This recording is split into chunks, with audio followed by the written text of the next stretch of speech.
The Last Letter. Chapter 1. The Arrival. Sarah Hartman lived a quiet life, tucked away in the suburbs of Westbrook, a town where secrets rarely stayed hidden for long. The humdrum of daily life was her solace, a way to forget the pain that had plagued her for the last 3 years. 3 years since David, her husband, had vanished without a trace. It was a Thursday afternoon when the letter arrived. The mailman, Mr. Jenkins, greeted her with his usual cheer, but today there was something different, a glint in his eyes as if he knew something she didn't. He handed her the stack of letters, and one stood out immediately, a faded envelope, its edges worn as if it had traveled a long distance. The return address was missing, but her name was scrawled in a familiar handwriting. Her heart skipped a beat as she recognized it instantly, David's handwriting. Sarah's fingers trembled as she tore open the envelope. Inside was a single sheet of paper, yellowed with age and the ink slightly smudged. The words were brief, but they pierced through her like a dagger. "Sarah, I know you have questions. I'm sorry for everything. Follow the path to where we first met. The truth is there." She stood frozen in the doorway, her mind racing. How could this be? David had been gone for years, presumed dead after the investigation led to a dead end. The police had given up, friends had moved on, but she never could. The lack of closure had haunted her every waking moment. Now this letter, this impossible letter, was thrusting her back into the nightmare. What did it mean? Where had he been all this time? And why now? Sarah's thoughts tumbled over one another as she folded the letter and placed it back into the envelope. The memories of that day when they first met flashed before her eyes. A small cafe in downtown Westbrook, the smell of freshly brewed coffee in the air, and the warmth of David's smile as he offered her a seat. She knew she had to go. She had to follow the path just as the letter instructed. But fear gnawed at her insides. What would she find there? What if it was a trap? Her logical mind urged caution, but her heart, desperate for answers, pushed her forward. That evening, as the sun dipped below the horizon, casting long shadows across the neighborhood, Sarah packed a small bag. She knew she couldn't do this alone. She needed help, someone she could trust. And there was only one person who fit that description. Detective Michael Hayes, the lead investigator on David's case and the man who had been her rock during those dark days. With the letter clutched in her hand, Sarah dialed Michael's number, her voice barely steady as she spoke.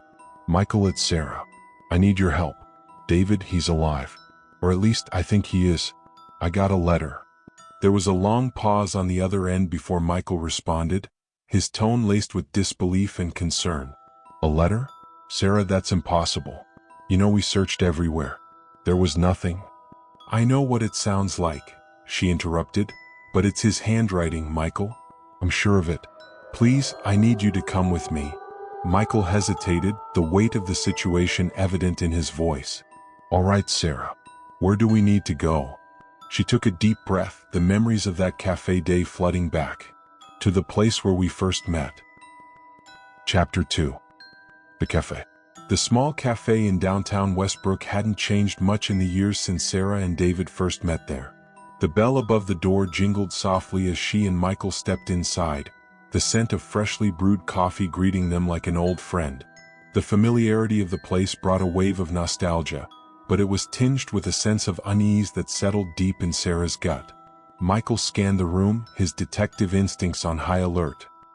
He had always been a man of few words, preferring to let his actions speak for him, but his sharp eyes missed nothing. As they approached the counter, Sarah's gaze drifted to the corner table, the very spot where she and David had shared their first conversation. "What exactly are we looking for?" Michael asked, his voice low, almost a whisper. "I don't know," Sarah admitted, clutching the letter tightly. "He just said to come here. Maybe there's a clue, something we're missing." They stood in silence for a moment, the hum of conversation around them blending into a dull roar. Sarah's eyes roamed the room, searching for anything out of place, anything that might hint at what David had been trying to tell her. But everything seemed normal, ordinary. Too ordinary.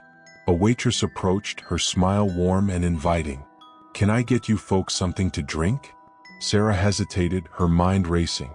"Just a coffee, please. Black." Michael nodded, signaling for the same. As the waitress turned to leave, Sarah's attention was drawn to a bulletin board on the far wall, covered in flyers and announcements.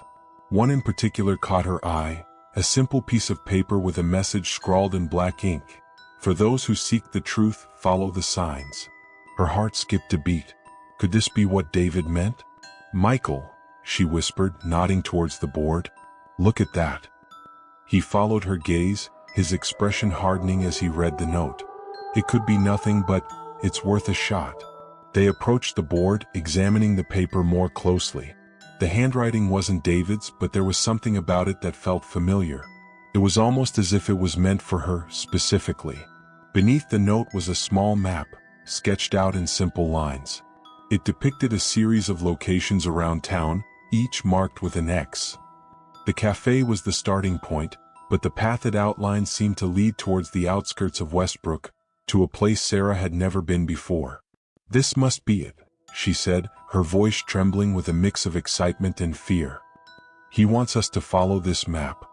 Michael's brow furrowed in concern. Sarah, we need to be careful. We don't know what we're walking into. It could be dangerous. I know, she replied, her determination hardening. But I have to know the truth, Michael. I can't live like this anymore, not knowing if he's out there somewhere, alive. Michael sighed, running a hand through his hair. All right, let's go. They left the cafe, the map clutched in Sarah's hand, leading them on a journey that would unravel the secrets David had kept hidden for years. The night was closing in as they followed the winding roads out of town, the silence between them thick with anticipation. The map led them deeper into unfamiliar territory, away from the safety of the town and into the unknown. But Sarah knew that this was only the beginning. Whatever lay ahead, she was ready to face it. For David. Chapter 3. The Abandoned House. The road grew narrower as they ventured further from town, the trees on either side closing in like silent sentinels. The headlights of Michael's car cut through the darkness, casting long shadows that danced across the asphalt.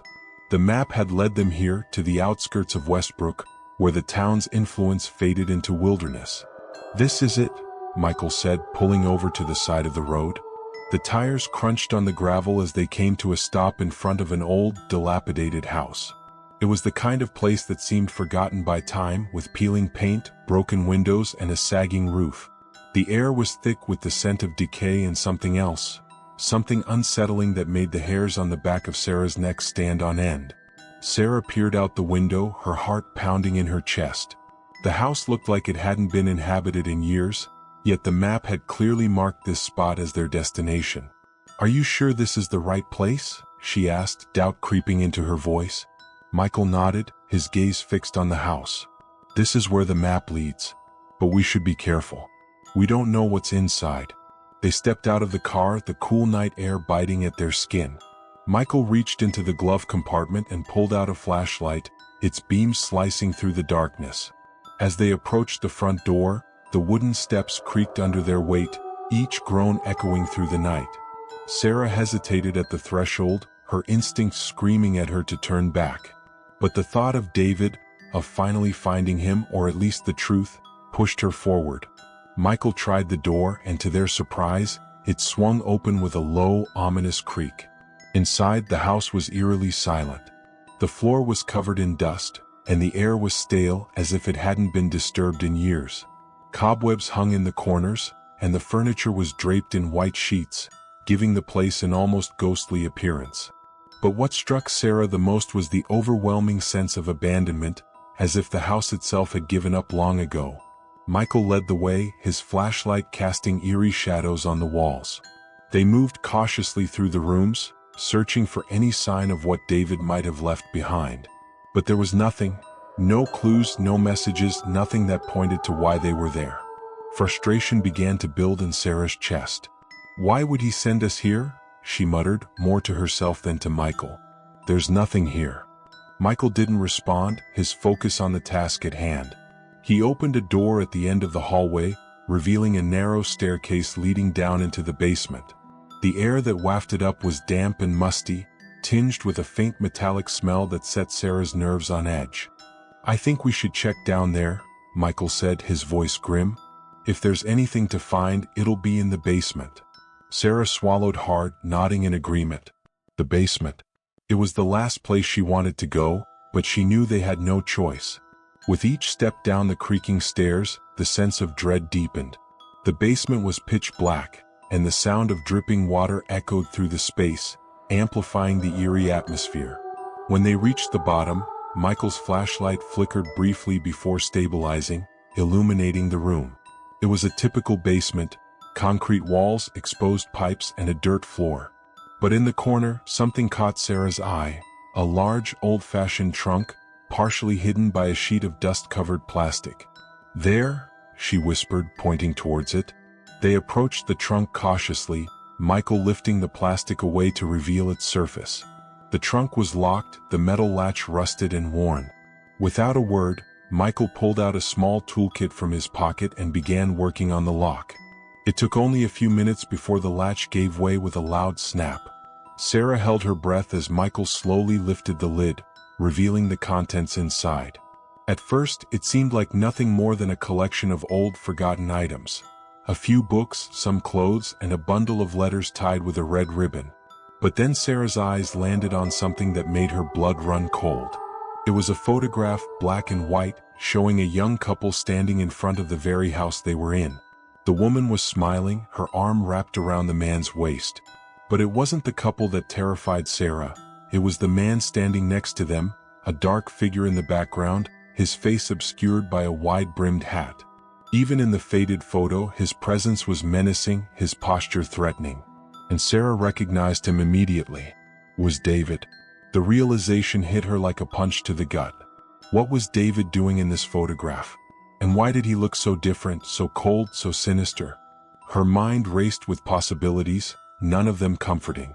Before she could process what she was seeing, Michael pulled out one of the letters from the bundle, carefully untying the ribbon. As he unfolded the paper, Sarah noticed his hands trembling slightly. "What does it say?" she asked, her voice barely above a whisper. Michael's eyes scanned the page, his expression growing darker with each word he read. When he finally looked up, his face was ashen. "Sarah, I think David was involved in something much bigger than we ever imagined. This letter, it's a confession. A confession to crimes he committed, and to the people he worked for." The room seemed to spin as Sarah tried to comprehend what Michael was saying. "Crime? What crimes? What are you talking about?" Michael handed her the letter, and as she read it, the truth began to unravel before her eyes. David had been part of a secret organization, one that dealt in illegal activities from money laundering to blackmail. The letter detailed his involvement, his regrets, and his plan to disappear to protect Sarah from the consequences of his actions. But there was something else, something that sent a chill down her spine. The letter mentioned a name, one that Sarah had never heard before but felt instinctively was connected to the man in the photograph. The name was Victor Solomon. And it was clear that whoever Victor Solomon was, he was the one who had orchestrated everything. The crimes, David's disappearance, and now the message that had led them to this house. As the weight of the revelation settled over her, Sarah realized with growing horror that their journey was far from over. In fact, it had only just begun. The answers she sought were tied to a dangerous man, and if they wanted to uncover the truth, they would have to confront the very darkness that had consumed David. Chapter 4. The Pursuit. The drive back to Westbrook was a blur of darkened roads and tense silence. Sarah stared out the window, her mind reeling from the discovery in the basement. The name Victor Solomon echoed in her thoughts, a shadowy figure looming over everything she thought she knew about David. The man in the photograph, David's cold expression, his connection to this mysterious figure, had shaken her to the core. "What do we do now?" she asked, breaking the heavy silence in the car. Michael's grip tightened on the steering wheel. "We have to find out who this Victor Solomon is. If David was involved with him, then Solomon could be the key to everything, to why David disappeared and why he contacted you now." Sarah nodded, though fear gnawed at her insides. The revelation that David had been living a double life was overwhelming, but the thought that he might still be out there, entangled with someone as dangerous as Solomon, filled her with dread. "Do you think David is still alive?" she asked, her voice barely audible. Michael hesitated before answering. I don't know, Sarah. But if he is, we need to move quickly. Solomon won't take kindly to us digging into his business. The implications of Michael's words hung heavily in the air. Whoever Victor Solomon was, he was clearly someone with power that could destroy anyone who crossed him. Sarah shivered, remembering the ominous presence of the man in the photograph. It was as if he had been watching them, even then, waiting for the right moment to strike. As they reached Westbrook, Michael pulled the car into a small diner on the edge of town, its neon sign flickering in the night. We need to regroup, he said, parking the car. Let's figure out our next move. They entered the diner, the warmth inside a stark contrast to the cold night air. The place was nearly empty, save for a few late-night patrons nursing cups of coffee. Michael led Sarah to a booth in the corner, where they could talk without being overheard. Michael ordered coffee for them both, then pulled out his phone, his fingers moving quickly as he searched for information on Victor Solomon. Sarah watched him, the knot of anxiety tightening in her stomach. The waitress brought their coffee, setting it down with a tired smile before leaving them to their conversation. Here, Michael said, turning the phone towards Sarah. On the screen was a photograph of Victor Solomon, an older man with sharp features, his eyes cold and calculating.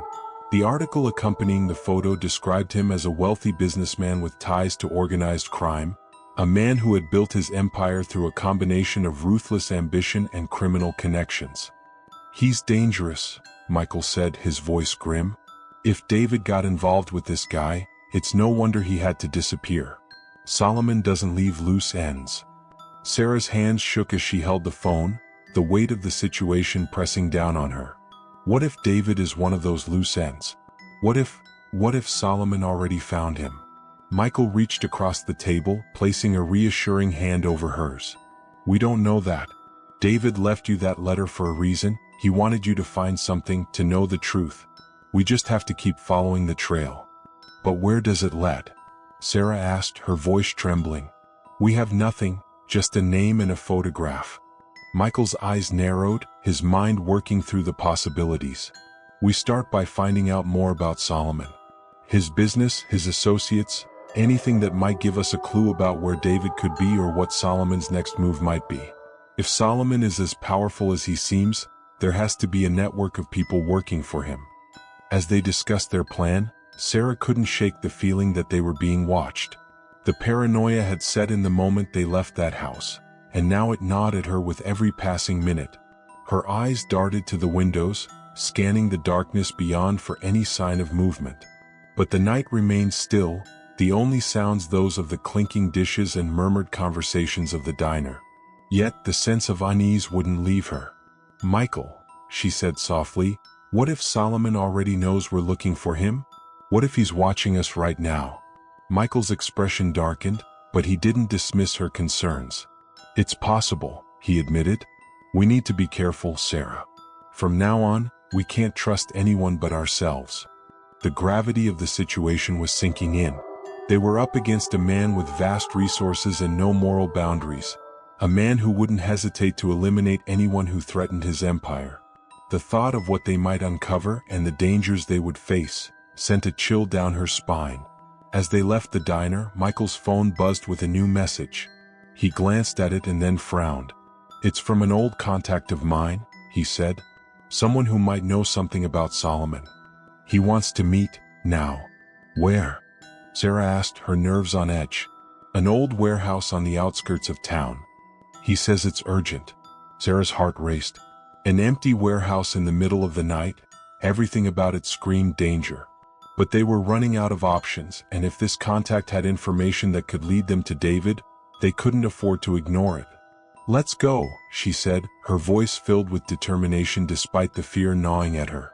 They had come this far and there was no turning back now. Michael nodded and they hurried back to the car, the night seeming darker and more menacing than before.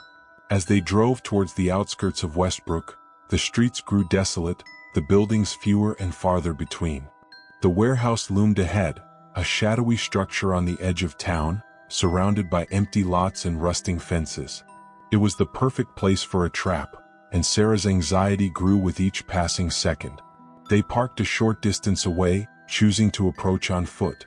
Michael led the way, his flashlight cutting through the darkness, revealing the decaying exterior of the building.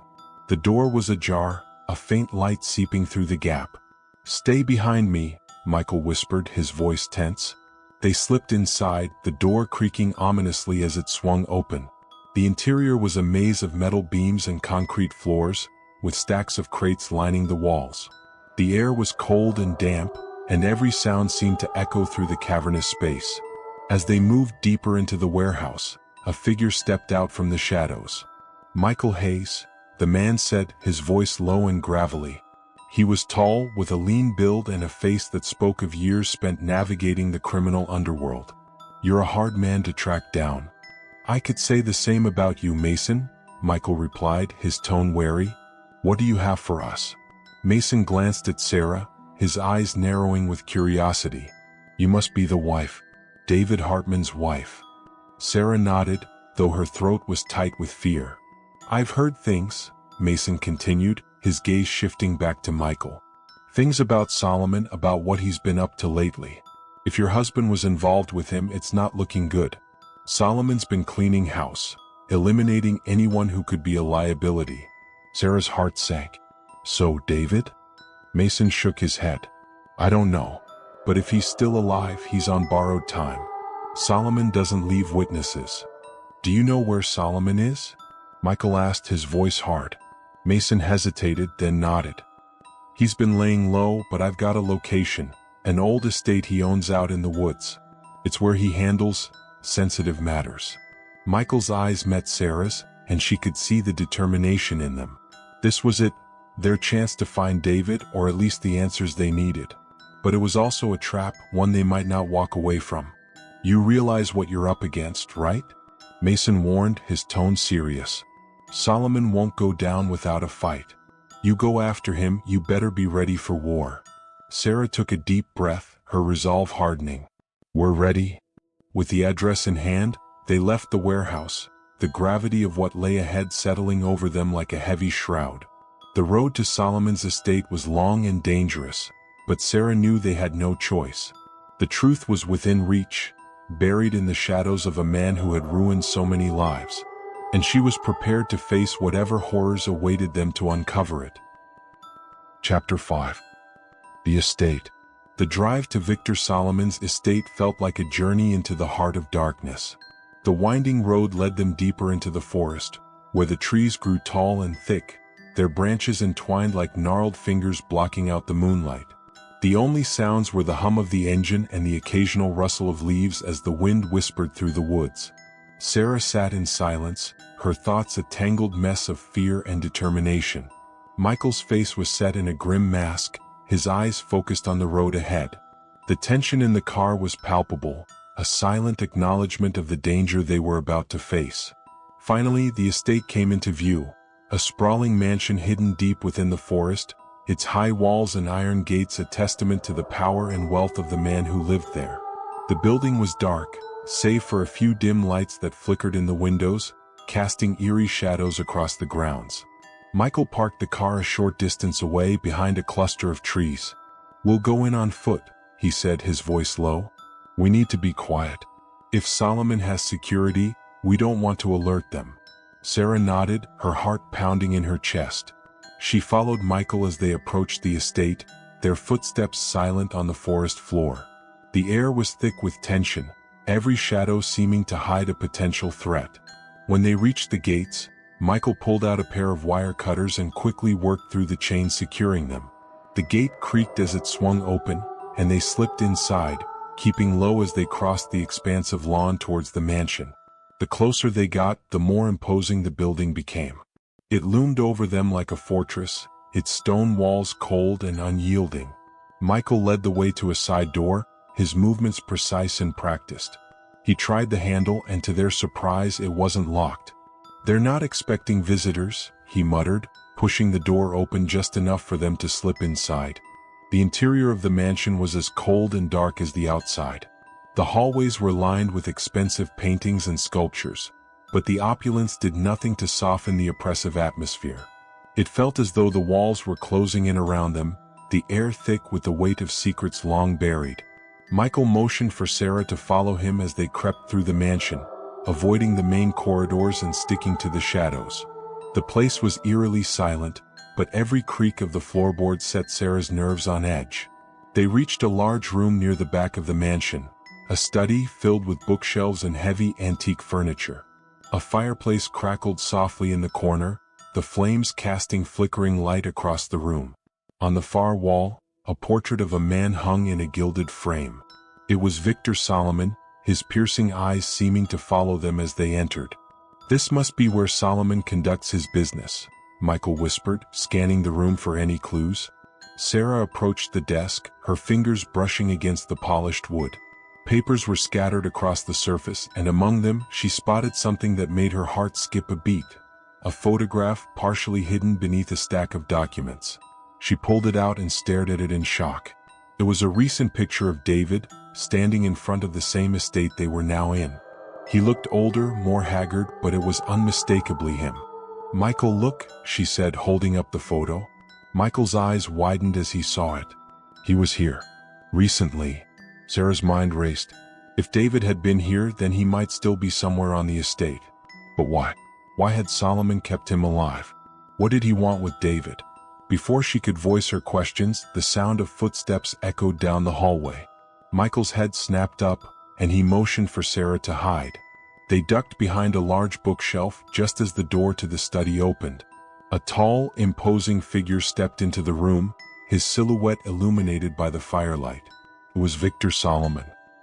He moved with the confidence of a man who knew he was in control, his eyes scanning the room before settling on the desk. He walked over to it, his hand brushing against the photograph that Sarah had just put down. His expression remained unreadable, but there was an air of menace about him that made Sarah's blood run cold. "I know you're here," Solomon said, his voice smooth and calm but laced with a deadly edge. "You've come a long way, Mrs. Hartman. It's impressive, really. But you're in over your head." Sarah's heart pounded in her chest. How had he known they were there? Had he been watching them the entire time? Her mind raced with possibilities, each more terrifying than the last. "I suppose you want answers," Solomon continued, turning his back to the door.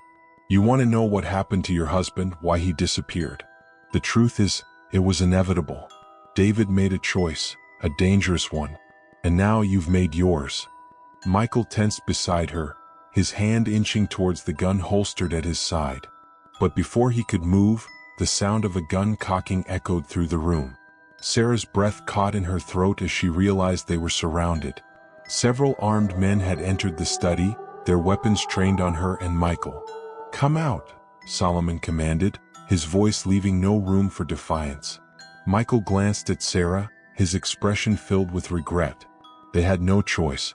Slowly they stepped out from behind the bookshelf, their hands raised in surrender. Solomon's cold eyes met Sarah's, a twisted smile playing on his lips. "There's no need for violence," Solomon said smoothly. "I've been expecting you. In fact, I've been hoping you'd come."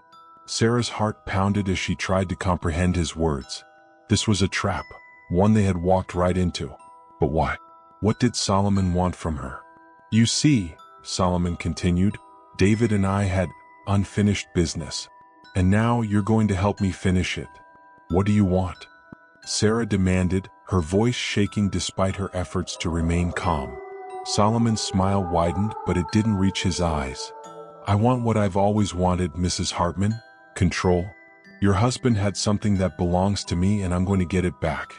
But first, you're going to lead me to him." Sarah's blood ran cold. She realized with horror that Solomon didn't have David.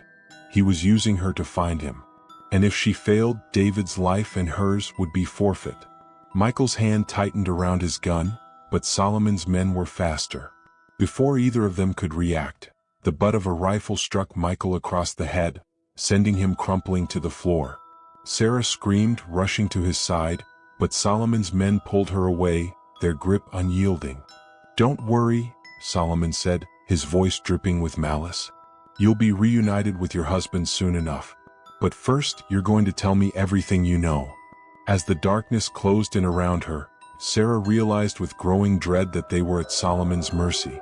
The answers she sought were within reach, but the price of uncovering them might be more than she could bear. And somewhere out there in the darkness, David was waiting, trapped in a nightmare of his own making, and time was running out for them both. Chapter 6. The Final Revelation. The cold steel of the handcuffs bit into Sarah's wrists as she was dragged down the dark corridor. Her mind raced, filled with fear and confusion. Michael was unconscious, possibly worse, and she was at the mercy of a man who had already proven his ruthlessness. Victor Solomon had orchestrated this nightmare, and now, it seemed he was about to reveal the final, horrifying truth. Two of Solomon's men flanked her as they led her deeper into the mansion. The walls around her seemed to close in, the air growing colder with every step. Finally, they reached a heavy iron door at the end of the hallway. One of the men produced a key, unlocking it with a loud clank before pushing it open. Inside was a small, windowless room, dimly lit by a single overhead bulb. In the center of the room, sitting in a metal chair, was David. Sarah's breath caught in her throat. He looked different, haggard, worn, with dark circles under his eyes and a pallor to his skin that hadn't been there before. His hands were bound to the chair, and his head hung low as if the weight of the world had crushed him. "David!" Sarah cried out, struggling against the men holding her. But they shoved her forward, forcing her into the room and slamming the door shut behind her. David slowly lifted his head, his eyes meeting hers. The pain in his gaze was palpable, and it took Sarah a moment to recognize the man she had once known. There was a haunted look in his eyes, as if he had seen too much, endured too much. "Sarah," he whispered, his voice hoarse and broken. "You shouldn't have come." Tears welled up in Sarah's eyes as she rushed to his side, kneeling beside the chair. "David, what happened? What did they do to you?" Before David could answer, the door swung open again and Victor Solomon stepped inside, his presence filling the room with an oppressive weight. He stood in the doorway, his eyes gleaming with a mixture of triumph and malice. "Ah, the reunion," Solomon said, his voice dripping with mockery. "It's almost touching, really?" Sarah glared at him, her fear giving way to anger. "What do you want from us? Why are you doing this?" Solomon's smile faded, replaced by a cold, calculating expression. He stepped closer, his gaze shifting between Sarah and David. "I want what belongs to me," he said, his tone deadly serious. "Your husband here thought he could outsmart me, that he could take something of mine and disappear into the night. But no one escapes Victor Solomon." Sarah's heart pounded in her chest. She glanced at David, who looked away, guilt etched across his face. "David, what is he talking about? What did you take?" David swallowed hard, his voice barely a whisper. "I tried to protect you, Sarah. I thought, if I could get away, if I could disappear, you'd be safe. But I was wrong. I was so wrong." Solomon's eyes narrowed. "Enough of this. Tell her, David. Tell her what you did."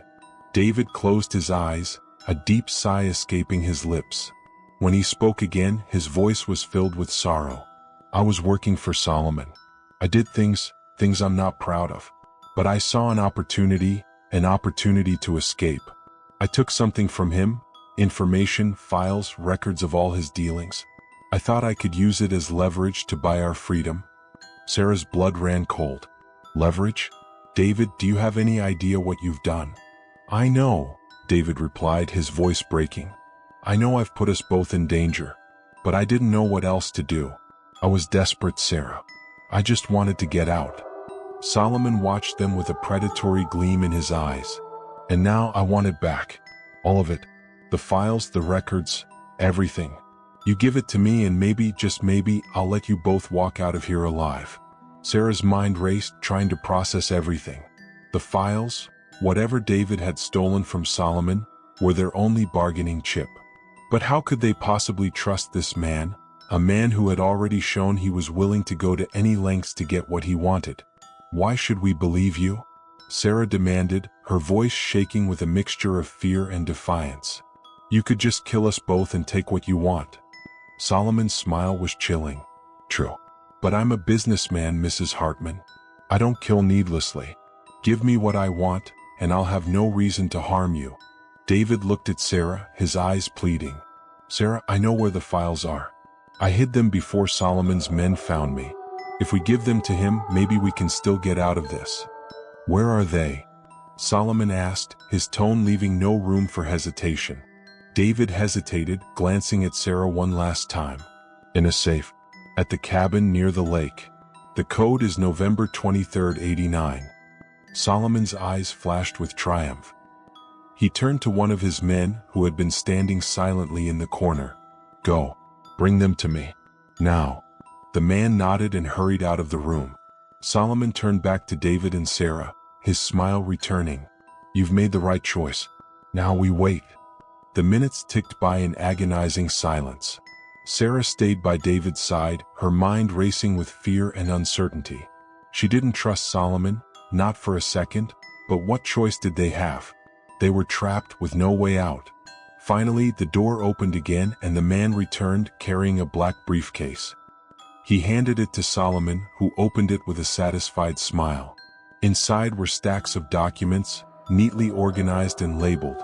Solomon flipped through them, his smile widening with each page.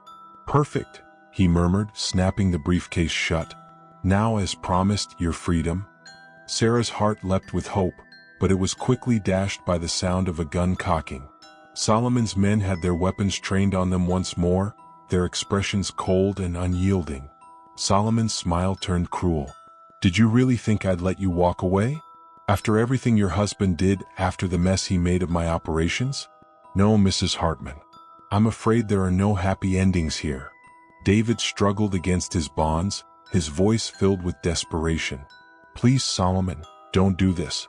I gave you what you wanted. But you see, Solomon said, his tone dripping with malice, I can't afford to have any loose ends. Not now, not ever. The room was filled with the sound of gunfire, loud, deafening, final. Sarah screamed as the world around her seemed to shatter. David slumped in the chair, his eyes wide with shock, a red stain spreading across his chest. No! Sarah screamed, rushing to him, her hands shaking as she tried to stop the bleeding. But it was too late. David was gone. Solomon stood over them, his expression cold and detached. You should have known better, Mrs. Hartman. You can't run from men like me. Sarah's world crumbled around her as she held David's lifeless body, tears streaming down her face. The man she had loved, the man she had searched for, was gone, taken from her in an instant by the cruelty of a man with no soul. Solomon turned to leave, his men following him out of the room.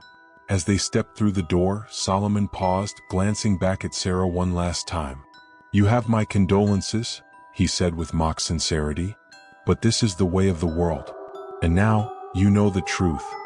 With that, he was gone, leaving Sarah alone in the cold, dark room with nothing but the echoes of her shattered life. If you enjoyed this story, please subscribe to the channel, give it a like, and share your thoughts in the comments.